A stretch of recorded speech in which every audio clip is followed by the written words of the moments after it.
ঘুম আসছে না, মন অস্থির, চিন্তা থামছে না, শরীর শুয়ে আছে কিন্তু মাথার ভেতর হাজার ভাবনা। এই মুহূর্তে শুধু এই প্রার্থনাটি বলো, হে প্রভু যিশু, এই রাতটা আমি আপনার হাতে তুলে দিলাম। আমার মন খুব অস্থির, চিন্তায় ভরা, ক্লান্ত হয়ে পড়েছি। আপনি জানেন আমার ভিতরের সব কথা, যা আমি কাউকে বলতে পারিনি। আজ সেই সব ভার আমি আপনার পায়ে রেখে দিলাম।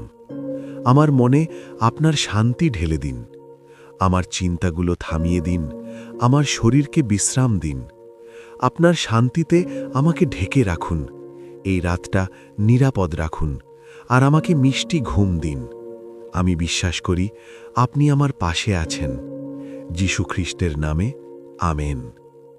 এই প্রার্থনাটি ধীরে ধীরে বলো, শ্বাস নিয়ে ছেড়ে দাও, আর নিজেকে ঈশ্বরের হাতে ছেড়ে দাও। এই ভিডিওটি কমপক্ষে 2 জনের সাথে শেয়ার করো। আর এই রকম প্রার্থনার ভিডিও প্রতিদিন পেতে চ্যানেলটি এক্ষুনি সাবস্ক্রাইব করো।